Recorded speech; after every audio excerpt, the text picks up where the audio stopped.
मनसः संतुलनम्। He has a machine gun.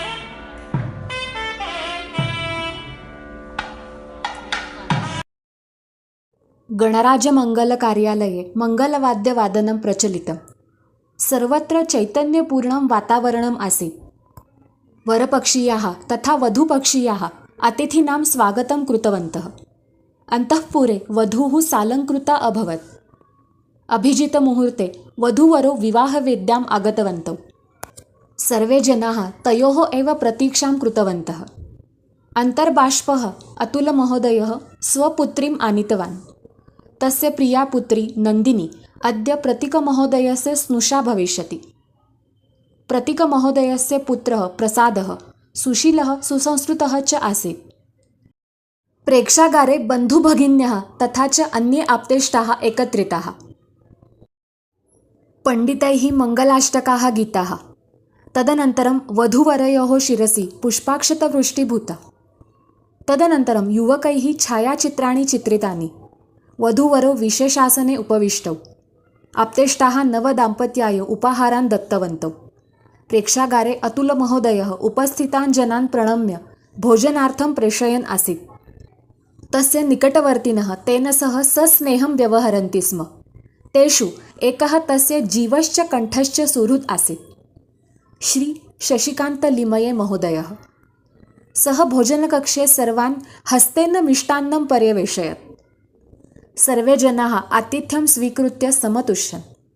4 वादनपर्यन्तं सर्वेषां भोजनं समाप्तम्।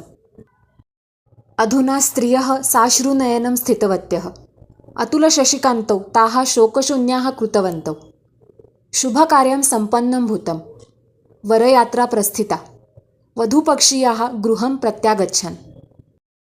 हाश्, मङ्गलकार्यं निर्विघ्नं भूतं। नन्दिनी प्रमोदिता आसीत्। वरपक्षीयाः अपि कुलीनाः शिष्टजनाः खलु।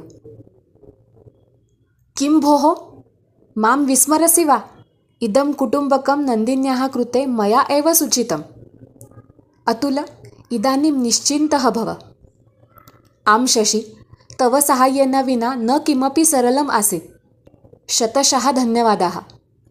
तस्यां रात्रौ आबालवृद्धाः श्रमपरिहारं कृत्वा सुखेनैव निद्रिस्ताः। अन्यद्युः सर्वेषां दिनक्रमः आरभत। अतुलः 7 वादने शशिकान्तेन सह बहिः आगच्छत्। तं तस्य गृहं प्रेषयित्वा अतुलः कार्यालयं गन्तुं प्रातिष्ठत्। शशिकान्तः एकस्मिन् गृहसङ्कुले एकस्यां सदनिकायाम् एकाकिनः एव न्यवसत्। अतुलः तत्र वारं वारं गत्वा तस्य एकाकिनतां न्यूनीकरोति स्म। 9 वादने अतुलस्य सदनस्य द्वारघण्टा वादिता। तस्य भार्या इरा द्वारम् उद्घाटितवती। बहिः एकः युवकः आसीत्। शशिकान्तलिमये महोदयः अत्रैव वसति वा? सः अपृच्छत्। न हि, समीपे एव वसति, किन्तु सम्प्रति ग्रामात् बहिः गतवान्। भवान् कः अस्ति? इरा अवदत्। समाप्ते भाषणे सति शशिकान्तः आगच्छत्। इरायाः भाषणं तेन श्रुतम्, अतः तस्यै सः किञ्चित् अकुप्यत्। अयि इरे, एतादृशं किमर्थं वदसि? अहं तु अत्र एव अस्मि।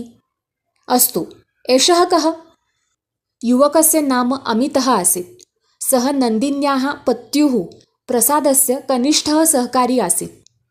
प्रसादस्य विवाहे तं शशिकान्तस्य परिचयः भूतः। भोजनोत्तरं शशिकान्तमहोदयेन एतस्य गृहस्य सङ्केतः दत्तः। अत एव अमितः अत्र आगतवान्। इदं सर्वम् आकर्ण्य शशिकान्ताय पुनः स्मरणं भूतम्। अमितः एकः परिश्रमशीलः, कार्यनिपुणः तथा समयसूचकः युवकः आसीत्। चिन्ता मास्तु अमित, अभियन्ता भवितुम् अहं तव साहाय्यं करोमि। अहमपि यौवने अभियन्ता एव आसम्। अहं त्वाम् उच्चशिक्षणार्थं बेङ्गलूरुनगरे प्रेषयामि, शशिकान्तः उक्तवान्। तदा अमितः ततः सानन्दं प्रस्थितवान्। प्रवेशद्वारम् उद्घाट्य बहिः आगतवान्। तत्र 2 मनुजौ अतिष्ठताम्। तयोः प्रथमः उक्तवान्, किं भोः, शशिकान्तमहोदयस्य आप्तः अस्ति वा? किन्तु तस्य तु एकमेव आप्तः, अतुलमहोदयः। सः समीपे एव वसति। अहं तत्र भवतः छात्रः अस्मि, सः मम दिग्दर्शकः अस्ति, अमितः उक्तवान्।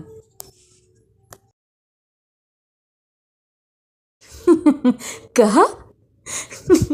दिग्दर्शकः? शशिकान्तमहोदयः? चित्रपटं दिग्दर्शयति किल? चित्रपटस्य नाम किं? द्रोणार्जुनगाथा। रे अर्जुन, किं पश्यसि? हे गुरो, केवलं खगस्य नेत्रम्। उत्तमम्, इदानीं शरसन्धानं कुरु। सुप्! नेत्रः भेदितः अर्जुनेन।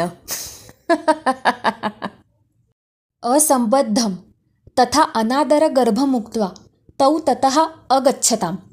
अमितः ताभ्याम् अकुप्यत्। शशिकान्तमहोदयः भद्रपुरुषः, तस्मै एतौ किमर्थम् उपहसितवन्तौ? शिव शिव शिव इति विचिन्त्य सः ततः प्रातिष्ठत्। शशिकान्तः अमितम् अग्रिमे दिने पुनः आहूतवान्। तस्मै बेङ्गलूरुनगरस्य रेलयानचिटिकाम् अयच्छत्। तत्सहितं किञ्चित् धनमपि अयच्छत्।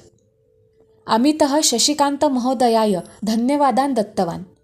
शशिकान्तेन एकाय युवकाय धनं दत्तम् इदम् अवगत्य अतुलः झटिति बहिः आगतवान्। अतुलः तां पुनः पुनः आहूतवान्, किन्तु व्यर्थम्। सः शीघ्रमेव शशिकान्तस्य गृहम् आगतवान्। तं पृष्टवान्, शशि, तस्मै धनं किमर्थं दत्तवान्? कोऽस्ति सः? अतुल, चिन्ता मास्तु, सः मम छात्रः, तस्मै मया उच्चशिक्षणार्थं धनं दत्तं। सः नन्दिन्याः पत्युः सुहृद् अस्ति। तस्य नाम अमित। शशि, किन्तु मां किमर्थं न कथितवान्? अहं तु तं नैव जानामि। युवयोः सम्भाषणं भूतं तदा अहं कुत्र आसम्? अतुलः पुनः पृष्टवान्। अलं चिन्तया अतुल, योग्यः युवकः सः, न तु चौरः। हे राम इत्युक्त्वा अतुलः ततः प्रातिष्ठत्। बहिः तौ एव द्वौ पुरुषौ स्थितवन्तौ, यौ अमितस्य पुरतः शशिकान्तम् उपहसितवन्तौ। पुनश्च प्रथमः अभणत्, अतुलमहोदय, दशकपूर्तिभूता। अधुना अखिले गृहसङ्कुले वयं मिष्टान्नं वितरामः।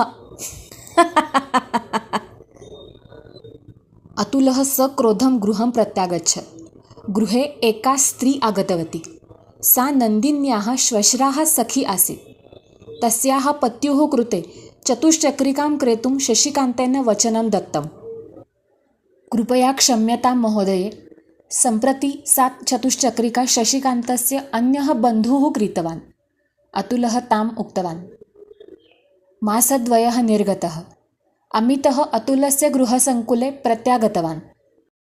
प्रथमं शशिकान्तस्य सदनम् आसीत्, किन्तु तत्र न कोऽपि दृष्टः।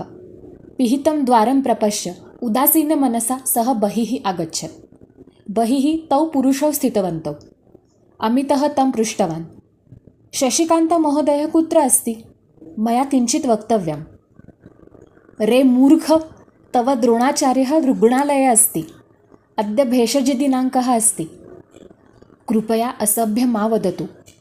एतादृशः भद्रः अखिलजगति नास्ति। अमितः उक्तवान्। हे भगवन्, रे मूढ, तव भद्रद्रोणाचार्यः मन्दबुद्धिः अस्ति, मनोरुग्णः अस्ति। सः त्वादृशानां नैकेषां युवकानां स्वप्नपूर्त्यां साहाय्यं कृतवान्। आवामपि आवयोः स्वप्नपूर्ति कृतवन्तौ, तेन दत्तं धनं गृहीत्वा।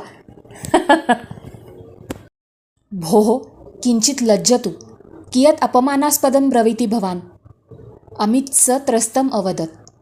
ततः सत्वरम् अतुलमहोदयस्य सदनम् आगच्छत्। इरां पृष्टवान्, तौ पुरुषौ वारं वारं शशिकान्तमहोदयस्य अपमानं किमर्थं कुर्वतः? तदा इरा तं साद्यन्तम् अकीर्तयत्। पूर्वं तु शशिकान्तः अतुलस्य सदने एव निवसति स्म, किन्तु तस्य आमयात् वारं वारं कलहः आरब्धाः। अतः स्वस्य गृहस्य समीपमेव अतुलः एकस्मिन् सदने शशिकान्तस्य व्यवस्थाम् अकरोत्। सः बहुवारं तेन सह निवसति स्म। शशिकान्तस्य मानसिकम् असन्तुलनं तयोः बालमित्रतायाः कृते अनर्गलम् आसीत्, षष्पमूल्यकम् आसीत्। किन्तु एतस्य आमयस्य परिणामः अपि भवति। सम्प्रति अमितः बलिः भूतः। अमितः सर्वं साश्चर्यं श्रुतवान्। दैववशात् तम् एतस्य आमयस्य लाभः भूतः। शशिकान्तेन दत्तं धनं तथा संस्थासङ्केतः, रेलयानचीटिका, इदं तु तस्य अध्ययनार्थं लाभदायकं भूतम्। शशिकान्तः अमितस्य कृते सत्यमेव द्रोणाचार्यः भूतः, दिग्दर्शकः भूतः। इमां घटनां सः इराम् अकथयत्। इरा अपि आनन्दिता। सायङ्काले द्वौ जीवस्य कण्ठश्च सुहृदौ प्रत्यागतवन्तौ। तदा इरा अतुलं सर्वमेव अकथयत्। अतुलः किमपि न उक्त्वा शशिकान्तस्य सदनं गतवान्। तं सप्रेम आलिङ्गत्। तेन मनोरुग्णेन एकं स्वप्नीलं युवकं दिग्दर्शनं कृतं। जनैः अपमानितः अयं मनोरुग्णः अनपेक्षिततया एकस्य आचार्यः भूतः। सत्यमस्ति भोः, अस्मिन् जगति मनसा सन्तुलिताः उपहसन्ति, मनसा असन्तुलिताः पवित्रमनसा दिग्दर्शनं कुर्वन्ति। केषां रक्षणं करणीयम्, अयमेव यक्षप्रश्नः। भवद्भिः एतादृशः शशिकान्तः दृष्टः वा?